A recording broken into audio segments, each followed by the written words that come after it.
There is something I have observed, and now I feel I must say it. I have found your presence to be inspiring. With your growth in the Force, you seem to have found your center. You remain calm and focused. You're right. I have never felt better. I understand now why others followed you to war. Perhaps that is what leadership is. And it is something I have seen in only a few during my travels. In any event, it has been some time since I traveled with a Jedi, nor one so firmly upon the path. Forgive me, but there is something I must ask. In my study of the Jedi histories and the more contemporary records, I have heard tales of a Jedi who was exiled. You are that Jedi. But the records are somewhat evasive on why this was done. I wanted to discuss why you chose to leave the Jedi Order and accept exile. I left to protect the innocents on the Outer Rim. And because you went to war, they cast you out? At first, I thought that was the sole reason. Now I'm not so sure. You have a record of this trial? Yes, my droid has a recording of it. Perhaps I shall examine it when I get the chance. With your permission. You are free to do so. I appreciate your trust. Thank you. You look so familiar to me. Are you sure I don't know you? You are correct. I am afraid I have not been entirely open with you concerning my past. If I look familiar, it is because we have met before, at the Enclave on Dantooine, many years ago. As on Coruscant, Force-sensitive children are taken to Dantooine as well, though it is done rarely and only with those they believe are destined to become Jedi Knights. It is the secret nature of the place. If you are not chosen by a master when you have come of age, however, then the path of the Jedi is denied to you. I met you on Dantooine, long ago, briefly.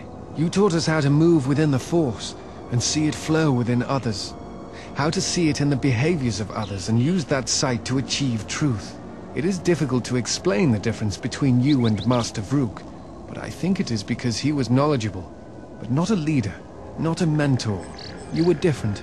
We could all feel it. And I knew that if I were to have a master, I would want it to be you. And then you went to war. Many Jedi went to war, and the Jedi Masters proclaimed that you were Jedi no longer. Atris, the mistress of the Archives, was first among them. I knew at that moment that if you would no longer be a Jedi, then you must be correct. I realized I did not want to be a Jedi. Instead, I wished to follow your path. And in any event, there was no one to train me, even if I wished it. They all went to war, as I grew past the age of acceptance. So you turned away from the Jedi, the Force, because of me? It is possible to forget the Force, you know. If you have not felt it strongly enough, then there is little to miss. But I never felt the Force as strongly as I did when I was with you. And so I decided to serve the Republic, study the Jedi teachings, gather them perhaps. It was important to me to understand the Jedi now that they were gone.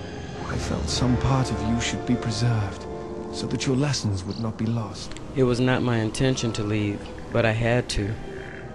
Perhaps. I still harbor doubts about the path I walked. I could train you to feel the Force again. It is not time, if there ever is a time.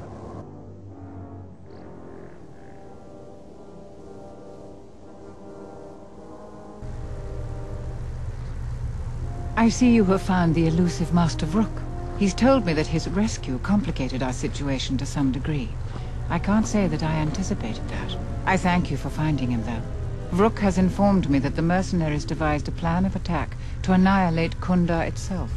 I must ask for your aid again, Jedi. Zeron says that even with a plan, the mercenaries have to gather their forces, then coordinate their assault. So we still have time. I'm afraid the militia has not been adequately trained for the task that befalls them. Who knows about the attack?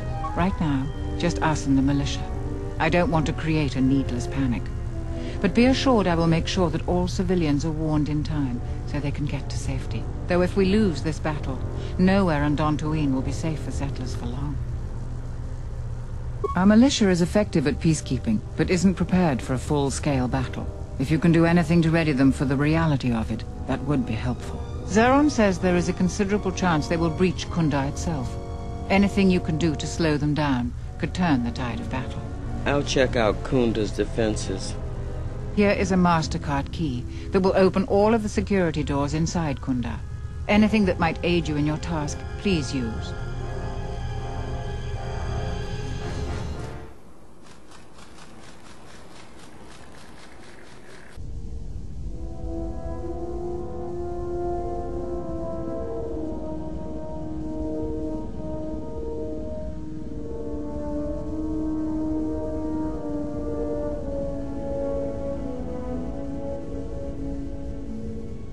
Hey, General, are you alright? You lost me. You look like you've been standing too close to one of my shield generators. You're one to talk. Whoa. Claws out today, aren't they? Need something? I bought these lightsaber parts from a salvager. Let me see what you have. That's everything. Now all you need is a little quiet time with the workbench.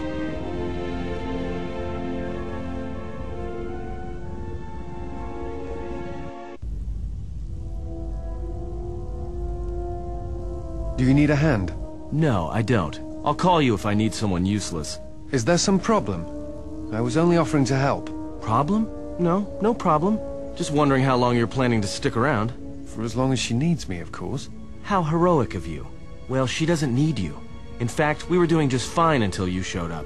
Actually, there are times when it seems you could use some help. Always with the details, aren't you?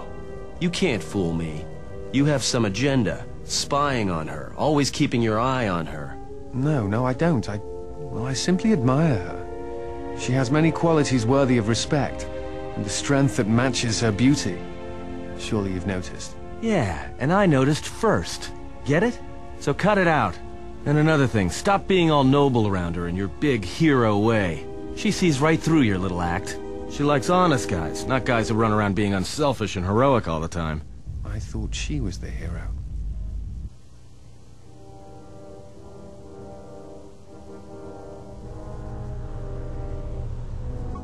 I was right about you. You are trouble, but you might just be the right sort of trouble we need. We're prepared for battle. You sure? Once we're done with that, there may not be any time left before the mercenaries attack. I'm certain we've done all we can to prepare. All right, then we got a lot to do.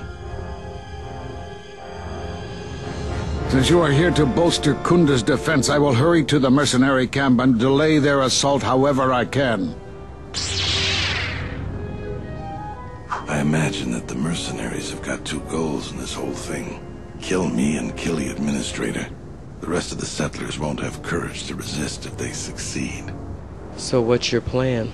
The administrator's locked up in her office tight, which means that the mercs have to go through us and Kunda's defenses. Thanks to you, they're gonna have a tougher job. That's about it. Now we just need to dig in and wait for the mercs to come. Well, I'm ready. Let's get ready for the mercenaries. If we fall here, all of Dantooine falls with us.